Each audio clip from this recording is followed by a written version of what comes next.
In 1994, an Oscar-nominated film called Hotel Rwanda told the story of a man named Paul Rusesabagina. He is a humanitarian famous for saving over 1,000 Rwandans during the 1994 genocide in Africa. In about 100 days, about 800,000 Tutsis were slaughtered in Rwanda by ethnic Hutu extremists. About 85% of Rwandans are Hutus, but the Tutsi minority has long dominated the country.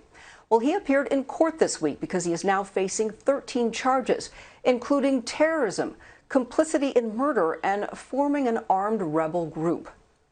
He appeared in court this week because he's facing those 13 charges, and his daughter now is joining us on Skype to tell us more about this. He declined to respond to the charges and has asked to be released on bail due to illness. We welcome now his daughter, Anais Kanimbo. Thank you so much for joining us, and my apologies if I have not pronounced your names correctly. Hi, how are you? It's okay. You say it really well. Your father lived in the United States, and his story is very well known here. In fact, in 2005, he received the U.S. Presidential Medal of Freedom from President George Bush. Why is he being charged now after all this time? My father has been a critic of the Rwandan government for over the last 10, 15 years. He's been calling them on some of the human rights abuses they have done, and that has made the government angry on him. And so since then, the government has been trying, especially the president has said several times that he was not happy with when my father was criticizing the government, but also because he didn't approve of the way that my father was representing Rwanda. Most likely, my father was always just wanting to talk about how Rwandans are doing, to make sure that Rwandans have all the rights that they deserve, but the current government has not allowed that. And so my father has become a political dissident of the government, and ever since then, he's been a critic, and the government has been after him. Is there anything that the American government can do to help him?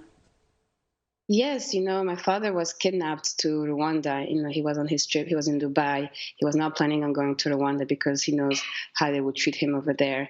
And now today he's found himself illegally there, and they have allowed that. So for me, my ask for the U.S. government is to help my father get back home and be released. Have you been in touch with anybody from the Trump administration or anybody at all here in America who is helping you through this? Yes, so we have reached out to the State Department and to different places in the U.S. government, and they have started looking into our case. We hope that they will be able to help us and get my father released as soon as possible. Now, we understand he's also a citizen of Belgium. Are they doing anything to help him? Yes, the Belgian government also has tried to support our family, and they're trying to they were able to visit him in Kigali, and they're trying their best to also allow him to make sure that he gets back. But right now the pressure has to continue because my father's trial has started and he's been illegal from the beginning.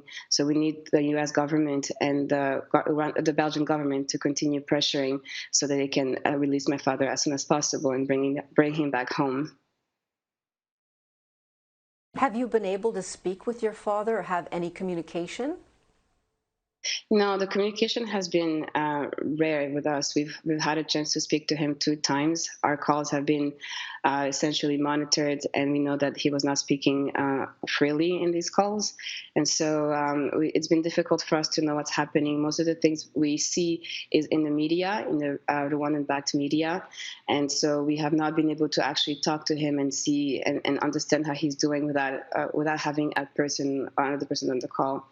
We are worried about his health, his well-being. We are worried about what's happening in Rwanda because we haven't really been able to talk to him freely.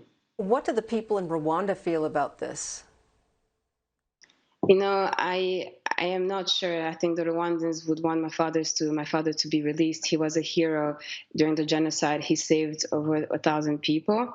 But also, my father has always been helping the Rwandan community, and he's always also wanted for them to have their voice heard. You know, in Rwanda, it's a dictatorship. There's no freedom of press. There's no freedom of political room for other people except for the current president.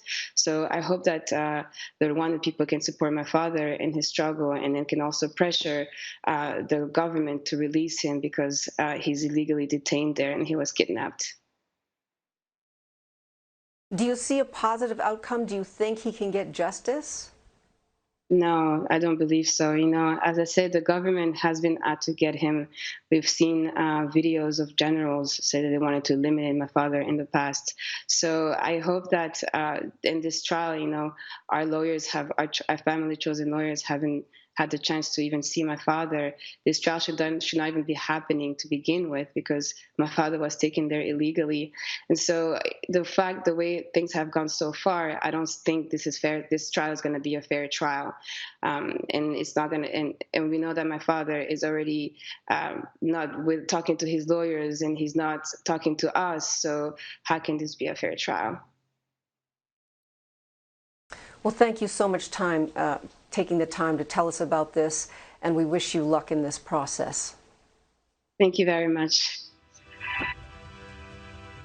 Stay with us. We'll have much more BNC Prime News after the break.